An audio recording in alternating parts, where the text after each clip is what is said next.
이사야 20장 말씀입니다. 구약 성경 989면입니다.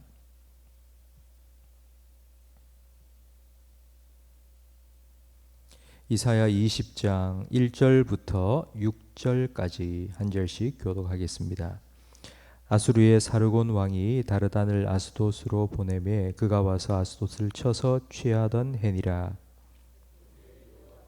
아모스의 아들 이사야에게 말씀하여 이르시되 갈지어다 내 허리에서 배를 끄르고 내 발에서 신을 벗을지니라 하시매 그가 그대로 하여 벗은 몸과 벗은 발로 다니니라.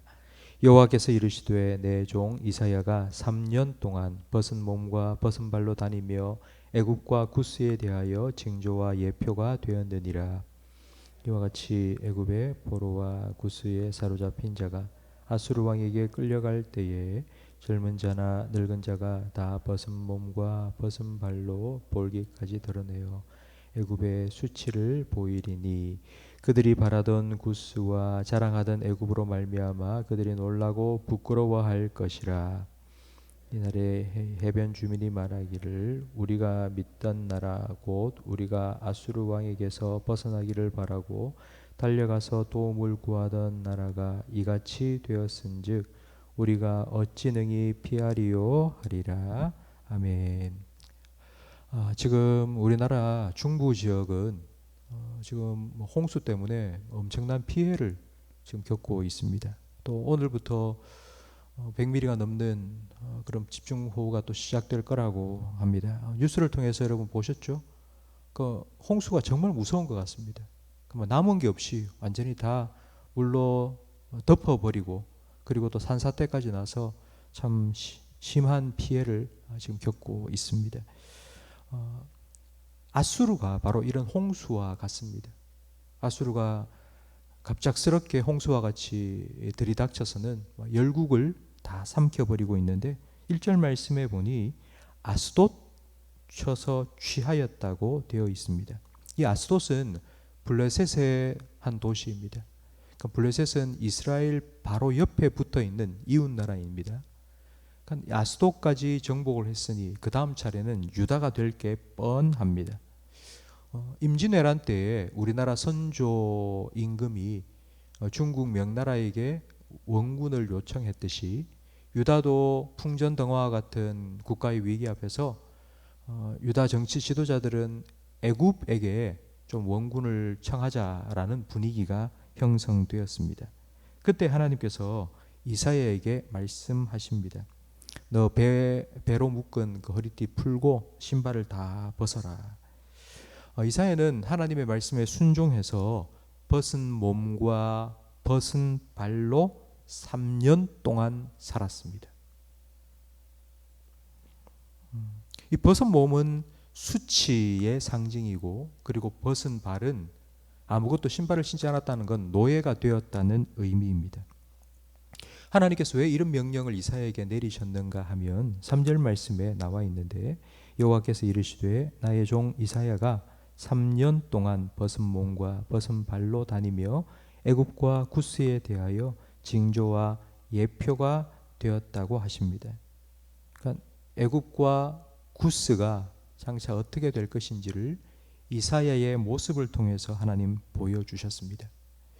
유다는 아수르의 침략을 좀 막아보겠다고 애굽의 원군을 요청하고 싶었습니다. 그런데 하나님께서는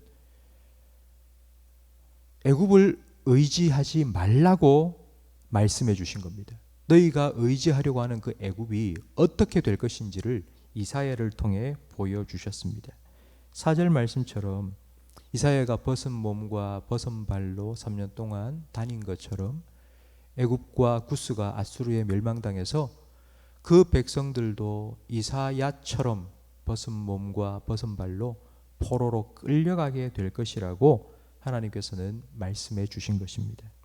그러니 하나님은 이 이사야를 통해서 애굽을 의지하지 마라. 의지하던 것 무너지면 같이 망한다. 애굽을 의지하지 말고 나를 의지해라. 하나님께서는 말씀해 주셨습니다. 그런데 하나님께서는 이 말씀을 그냥 한마디 말로 툭 던진 게 아닙니다.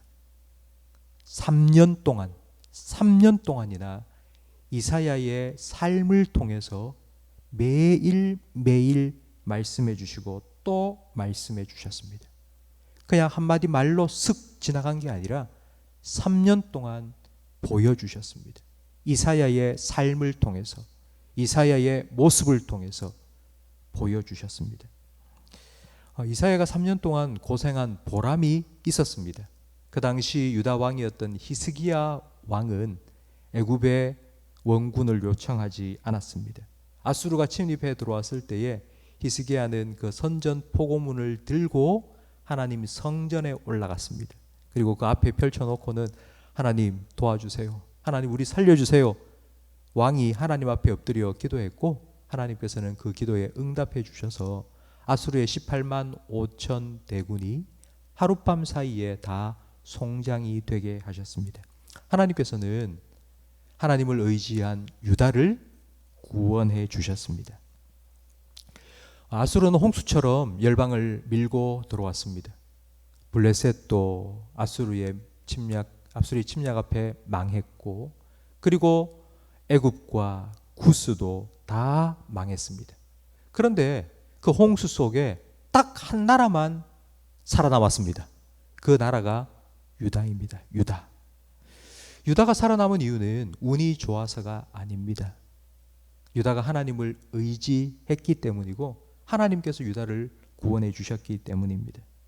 그런데 유다가 그렇게 하나님을 의지했던 이유는 하나님께서 애굽을 의지하지 말고 나만 의지해라 계속해서 말씀해 주셨기 때문입니다. 그냥 말씀해 주신 정도가 아니라 3년 동안 이사야를 통해서 매일매일 말씀해 주셨습니다. 저는 이런 하나님께서 이사야를 통하여 말씀하신 것을 저는 하나님께서 설득하셨다고 표현하고 싶습니다. 3년 동안 이사야를 통해서 유다 백성들을, 유다의 지도자들을, 유다 왕을 하나님께서는 설득하시고 또 설득하셨습니다. 하나님의 설득을 당한 유다는 애굽을 의지하지 않고 하나님을 의지했고 하나님께서는 그런 유다를 아수르로부터 구원해 주셨습니다. 성도 여러분, 여러분도 하나님의 말씀에 설득 당하시기를 바랍니다. 하나님께서 여러분에게 말씀하신 것, 그것에 설득 당하시면 하나님께서 그 말씀하신 대로 여러분의 삶에, 여러분의 가정에 그대로 이루어 주실 것입니다. 하나님께 설득 당한다라는 말의 뜻은 내 생각이나 내 계획이나 내 경험을 다 내려놓고 하나님을 믿고 의지한다는 의미입니다. 우리가 앞에서 찬송 불렀던 545장 가사처럼 이 눈에 아무 증거 아니 배워도 하나님께서 말씀하셨다면, 하나님께서 그렇게 하시겠다고 말씀하셨다면, 그런 기미가 조금이라도 보이지 않는다 할지라도 하나님께서 반드시 그 말씀대로 이루실 것이라는 것을 우리가 믿고 의지하면 하나님께서는 아수르로부터 유다를 건져주신 것처럼 우리도 구원해 주시고 우리의 삶을 지켜주실 줄로 믿습니다. 그런 하나님, 그 하나님의 말씀에 설득당하시고 그 하나님의 말씀으로 여러분의 삶에 하나님의 능력을 체험하며 살아가시기를 주님의 이름으로 축원합니다.